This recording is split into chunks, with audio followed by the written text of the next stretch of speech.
which industry will be most affected by blockchain? It's a toss-up between conventional finance and big tech. Like every conventional bank, every, Goldman Sachs, JP Morgan, Citigroup, Fidelity, Blackstone, BlackRock, that they're affected, right? If you're taking $100 trillion of bonds with a negative yield and you swap the $100 trillion of bonds into Bitcoin, which is appreciating, I mean, there's no way to describe that as anything other than a multi-trillion-dollar transformation, digital transformation of bonds to Bitcoin.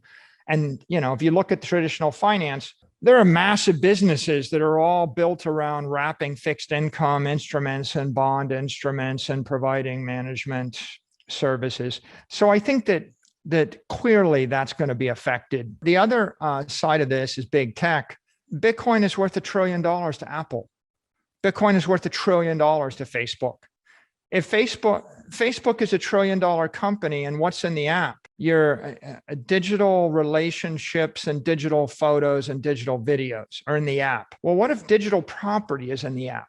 What happens when Facebook has $1 trillion worth of money on deposit in the app from 1 billion people? So Google, Facebook, Amazon, Apple, I mean, all of those companies, especially Google, Facebook, and Apple, they're the obvious candidates to become $1 trillion big tech banks, fintech banks.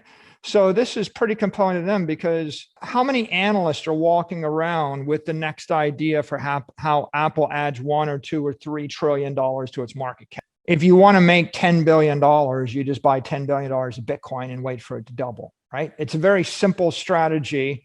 And as large institutions get comfortable with Bitcoin as an asset class, then they're going to pursue that strategy, right? My idea or my thought with Apple is we will get to a point in this world where 8 billion people will have a mobile phone. There's guys, I guess 6 billion now, 5 to 6 billion. And those mobile phones will be controlled probably by either the iOS or the Android operating system. So you're staring at who are the big mobile players? It's Google and Apple, split the world between them. And then Facebook is that compelling app on top of them. So those are the big three. We will get to the world where everybody wants to carry their property on their phone. If I give you $1 million and I say to you, invest it in something that you can give to your grandchildren or your great-grandchildren in 100 years. A building, land, gold, silver, a stock, a bond. What is that something? Well, I don't want to take any of that risk. I just want the pure money. And the answer is, okay, put $1 million of Bitcoin on the thing.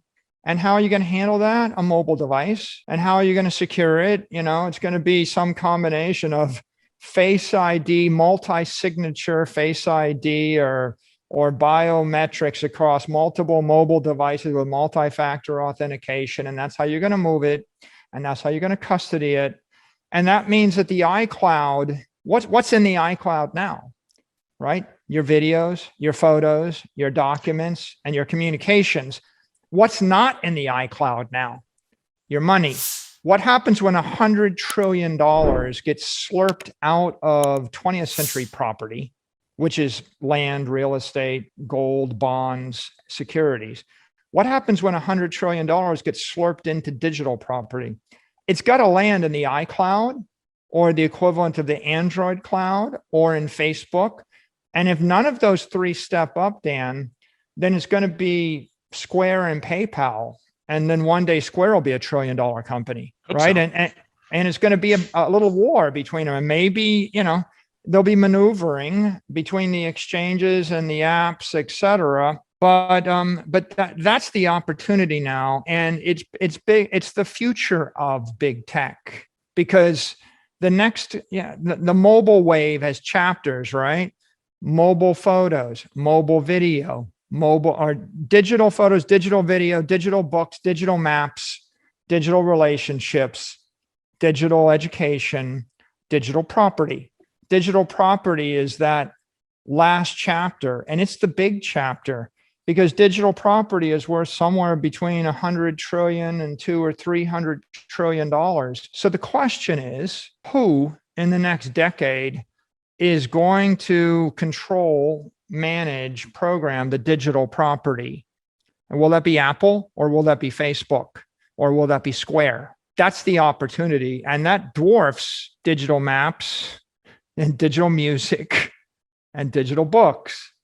And I don't think any of them quite have their heads around it. Probably the most sophisticated entrepreneur in the space right now is Jack Dorsey. PayPal knows they got to do something. They don't get leapfrogged. A lot of the guys in the crypto space, they're still busy trading cryptos.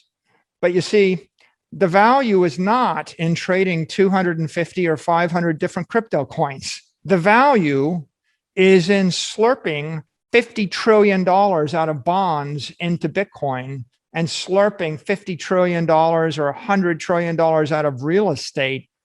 Here's how you know you've got to the right place. When the rich 70-year-old that has $100 million and is thinking about how to give it to his grandchildren, when that person says, I guess I should put $50 million of it into Bitcoin because that's a much better idea than owning a building in Manhattan. And it is a better idea, by the way.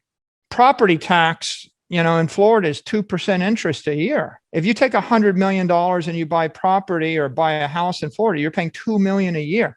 Okay, well, figure it out. In 30 years, you lose your property. Most property has a high maintenance expense. And so what you want is a low tax load, low maintenance. You can't put $100 million into a yacht and give it to your grandkids. Cost, the cost, the maintenance cost on a yacht is 10% a year. So what can I put the money into that is low maintenance, that's going to appreciate?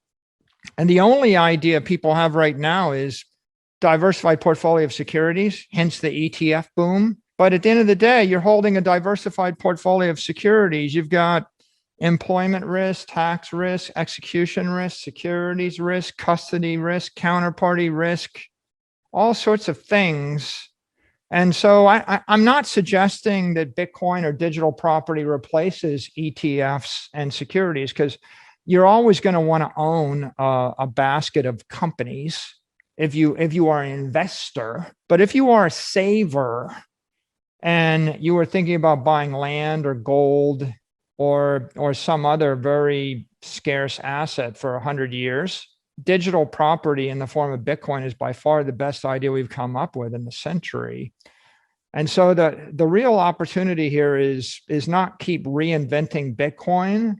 The real opportunity is for Apple Computer simply to sell at $10,000 of Bitcoin to 100 million people. And that's a big idea. And if 100 million people have $10,000 sitting in the iCloud, then you just became the world's biggest, most profitable bank in the history of mankind, right? That's just sitting and waiting out there for someone to grab.